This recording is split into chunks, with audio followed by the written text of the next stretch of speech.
Hey everyone, तो कैसे हैं आप सब।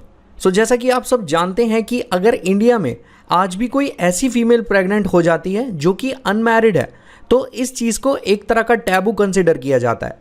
While on the other hand उस फीमेल को कई तरह के मेंटल प्रेशर से यहाँ गुजरना पड़ता है, जैसे कि अबॉर्शन से जुड़ी प्रॉब्लम्स को फेस करना या फिर उस फीमेल के कैरेक्टर को सोसाइटी के द्वारा जज करना। लेकिन जहाँ एक तरफ हमारी सोसाइटी एक प्रेग्नेंट अनमैरिड वूमेन के राइट्स को रिकॉग्नाइज करने से परहेज करती है, वहीं क्या लॉ भी इसी पर्सपेक्टिव को लेके चलता है या फिर यहाँ प्रेग्नेंट अनमैरिड वूमेन के राइट्स को रिकॉग्नाइज किया जाता है? जानेंगे आज की इस वीडियो में, वीडियो पूरा देखिएगा। सबसे पहले इस केस का नाम जान लेते हैं। जैसा कि आप सब देख सकते हैं, X versus the principal secretary health and family welfare department 2022। देखिए, आज का केस सिर्फ अनमैरिड वुमेन के अबॉर्शन से जुड़ी चीज़ों के बारे में ही नहीं बताता, बल्कि ऑनरेबल सुप्रीम कोर्ट के द्वारा अनमैरिड वुमेन के अबॉर्शन और डिफरेंट राइट्स के रिगार्डिंग कुछ इंपॉर्टेंट स्टेटमेंट्स भी हमारे सामने रखता है। देखिए, वीडियो में आगे बढ़ने से पहले एक चीज़ क्लियर करना बहुत ज़रूरी है कि प्रेगनेंसी की टर्मिनेशन से जुड़ी चीज़ों को यहाँ medical termination of pregnancy act 1971 में दिए गए प्रोविजंस गवर्न करते हैं, जिस एक्ट में 2021 में काफ़ी सारे अमेंडमेंट्स लाए गए थे। ये बहुत ज़्यादा इंपॉर्टेंट चीज़ है। चलिए अब इस केस से जुड़े कुछ फैक्ट्स को भी डिस्कस कर लेते हैं। जैसा कि आप सब देख सकते हैं कि इस केस में जो पेटिशनर हैं वो एक 25 साल की अनमैरिड वूमेन है जो कि अपने पार्टनर के साथ एक कंसेंशुअल रिलेशनशिप में इंडल्ज होती हैं, जिस कंसेंशुअल रिलेशनशिप के चलते वो प्रेग्नेंट हो जाती हैं। अब कुछ टाइम बाद इस रिलेशनशिप में कई तरह की प्रॉब्लम्स आने लग जाती हैं, जिसके चलते पेटिशनर अपनी 24 वीक्स की प्रेगनेंसी को अबॉर्ट कराना चाहती हैं। पेटिशनर प्रेगनेंसी को अबॉर्ट करवाने के लिए सबसे पहले दिल्ली हाई कोर्ट को अप्रोच करती हैं, लेकिन high court of Delhi petitioner के द्वारा रिक्वेस्टेड इंटरिम रिलीफ को डिनाई करते हुए ये कहते हैं कि अनमैरिड वुमेन की प्रेगनेंसी जो कि कंसेंशुअल रिलेशनशिप की वजह से एग्जिस्ट करती है, ये उन वुमेन की कैटेगरीज में स्पेसिफाइड नहीं है जिनकी प्रेगनेंसी 20 से 24 हफ्तों के टर्म में अबॉर्ट की जा सकती है, मतलब जो 20 से 24 वीक्स के टर्म में अबॉर्ट की जा सकती हैं medical termination of pregnancy rule 2003 के अकॉर्डिंग। दिल्ली हाई कोर्ट के द्वारा इंटरिम रिलीफ को डिनाई करने के बाद पेटिशनर अप्रोच करती हैं ऑनरेबल सुप्रीम कोर्ट को। सुप्रीम कोर्ट की जो बेंच पेटिशनर को एंटरटेन कर रही थी, उस बेंच में प्रेजेंट थे justice DY Chandrachud, justice Suryakant and justice AS Bopanna. तो जब पेटिशनर के द्वारा इस केस को ऑनरेबल सुप्रीम कोर्ट में अप्रोच किया जाता है, तब सुप्रीम कोर्ट की बेंच कुछ प्राइमा फेसी ऑब्जर्वेशंस इस केस में स्पेसिफाई करती है, जिसमें वो ये कहते हैं कि high court of Delhi statute में दिए गए प्रोविजंस का काफ़ी अनड्यूली रिस्ट्रिक्टिव व्यू, यानी काफ़ी एक्सट्रीम और हार्श व्यू लेकर चल रहे हैं। एपेक्स कोर्ट यहाँ ये भी कहते हैं कि medical termination of pregnancy rules 2003 का क्लॉज C ऑनगोइंग प्रेगनेंसी के दौरान मैरिटल स्टेटस चेंज होने की बात करता है, जो कि चेंज हो सकता है विडोहुड या फिर डाइवोर्स से।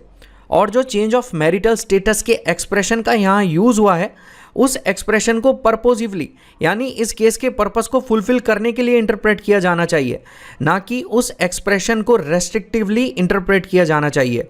और तो और विडोहुड और डाइवोर्स के एक्सप्रेशन को यहाँ एग्जॉस्टिव होकर इंटरप्रेट करने की कोई ज़रूरत नहीं है, ये कहना था यहाँ ऑनरेबल सुप्रीम कोर्ट का। अब इस वीडियो के उस पार्ट को डिस्कस कर लेते हैं जिस पार्ट में ऑनरेबल सुप्रीम कोर्ट ने अबॉर्शन ऑफ अनमैरिड वुमेन के कंटेक्स्ट से रिलेटेड कुछ इंपॉर्टेंट स्टेटमेंट्स लेट डाउन की हैं। पहली स्टेटमेंट हमें ये बताती है कि medical termination of pregnancy act 1971 में जो हस्बैंड वर्ड प्रेजेंट था, 2021 के अमेंडमेंट के बाद वो हस्बैंड का वर्ड पार्टनर के साथ सब्स्टिट्यूट करेगा। मतलब 2021 के अमेंडमेंट से पहले एक मैरिड वुमेन ही अपनी प्रेगनेंसी को अबॉर्ट करा सकती थी, मतलब अपना अबॉर्शन करा सकती थी, क्योंकि वो प्रेगनेंसी उस वुमेन और उसके हस्बैंड के बीच हुए इंटरकोर्स से एग्जिस्ट करती थी। लेकिन 2021 के अमेंडमेंट के बाद एक्सप्लेनेशन 1 के अकॉर्डिंग एक अनमैरिड वुमेन जो कि अपने पार्टनर की वजह से प्रेग्नेंट हुई है, अब वो भी 20 से 24 वीक्स के अंडर अपना अबॉर्शन करा सकती है। और ये पार्टनर वर्ड जो कि अमेंडमेंट में इंसर्ट किया गया है, ये वर्ड अनमैरिड वुमेन के इस एक्ट में लेजिस्लेचर के द्वारा कवर करने की इंटेंशन को दर्शाता है। अब 2021 से पहले लेजिस्लेचर की अनमैरिड वुमेन को कवर करने की कोई इंटेंशन नहीं थी, क्योंकि तब पार्टनर जैसा कोई भी वर्ड एक्ट में प्रेजेंट ही नहीं था। सेकेंड स्टेटमेंट में ऑनरेबल सुप्रीम कोर्ट ये कहते हैं कि अनमैरिड वुमेन और सिंगल वुमेन को स्टैट्यूट के एम्बिट से बाहर रखना लेजिस्लेचर के पर्पस के अगेंस्ट होगा। बेंच यहाँ ये भी कहती है कि 2021 अमेंडमेंट के बाद मैरिड वुमेन को एनी वुमेन से और हस्बैंड को पार्टनर से सब्स्टिट्यूट कर दिया गया है, लेकिन फिर भी इस लॉ में गैप्स हैं जिन्हें भरने की ज़रूरत है। जैसे कि medical termination of pregnancy rules 2003 का रूल 3 भी अनमैरिड वुमेन को तो रिकॉग्नाइज नहीं करता, लेकिन कुछ और अलग कैटेगरीज के बारे में बात करता है, such as divorcees, widows, minors, disabled, mentally ill women and survivors of sexual assault और रेप। थर्ड स्टेटमेंट में ऑनरेबल सुप्रीम कोर्ट ये कहते हैं कि अनमैरिड वुमेन को उसकी प्रेगनेंसी टर्मिनेट कराने के लिए दिए गए मेडिकल राइट को डिनाई करने का यहाँ कोई भी बेसिस नहीं है, क्योंकि ये राइट बाकी कैटेगरीज ऑफ वुमेन को भी अवेलेबल है। बेंच इसी स्टेटमेंट को और इलेबोरेट करते हुए ये कहती है कि एक वुमेन का राइट टू रिप्रोडक्टिव चॉइस एक इनसेपरेबल पार्ट है उस वुमेन की पर्सनल लिबर्टी का, जो कि प्रोटेक्टेड है by article 21 of the Indian constitution, और उस वुमेन के पास राइट टू बॉडीली इंटीग्रिटी जैसा इंपॉर्टेंट राइट भी है। वहीं इस स्टेटमेंट को डिस्कस करते हुए honourable supreme court KS Puttaswamy versus union of India की जजमेंट को भी मेंशन करते हैं और ये कहते हैं कि एक वुमेन का बच्चा पैदा करने का डिसीजन या बच्चा ना पैदा करने का डिसीजन दोनों ही एक असेंशियल पार्ट है right to lead a life with dignity and the right to privacy का, जो कि article 21 of the Indian constitution के अंडर आता है। और तो और यहाँ ये लॉ लिव इन रिलेशनशिप्स को भी रिकॉग्नाइज करता है। देखिए, ऑनरेबल सुप्रीम कोर्ट यहाँ सिंपली यही कहना चाह रहे हैं कि प्रोक्रिएशन ऑफ चाइल्ड से रिलेटेड जो एक वुमेन का चॉइस है, मतलब एक वुमेन अगर चाहे तो बच्चा पैदा करे या वो ना करे, ये चीज़ प्रोटेक्टेड है वुमेन के article 21 of the Indian constitution में, जो कि बात करता है right to life and personal liberty के बारे में। और एक और इम्पॉर्टेंट चीज़, अगर आप justice KS Puttaswamy versus union of India की जजमेंट को अच्छे से इजी एक्सप्लेनेशन के साथ समझना चाहते हैं तो आप मेरी ये वीडियो देख सकते हैं। इस वीडियो का लिंक आपको इस टाइम आई बटन में मिल जाएगा। इस वीडियो में मैंने उस फुल जजमेंट को इजी एक्सप्लेनेशन के साथ समझाया है। फोर्थ स्टेटमेंट में ऑनरेबल सुप्रीम कोर्ट ये स्पेसिफाई करते हैं कि मैरिड और अनमैरिड वुमेन के बीच डिफरेंस क्रिएट करना medical termination of pregnancy act का ना ही पर्पस है और ना ही ऑब्जेक्टिव है।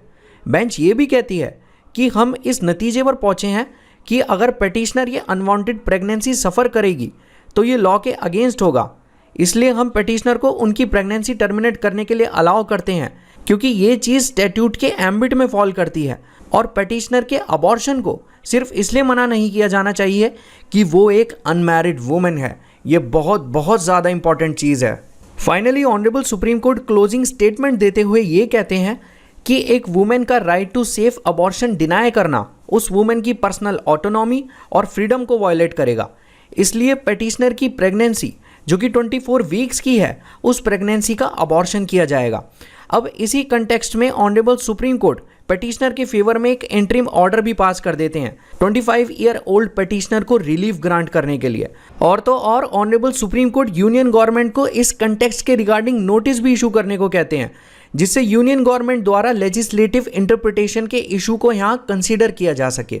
सो आज की वीडियो हमारे लिए डिस्कस करना इसलिए भी इंपॉर्टेंट था क्योंकि ये video medical termination of pregnancy act से जुड़ी कुछ इंपॉर्टेंट गाइडलाइंस जो कि ऑनरेबल सुप्रीम कोर्ट के द्वारा दिए गए हैं उन्हें हमारे सामने रखता है। सो मुझे उम्मीद है आज की वीडियो आपको अच्छी लगी होगी। जिस इन्फॉर्मेशन को आप यहाँ गैदर करने आए होंगे वो आपको मिली होगी। Have a great day.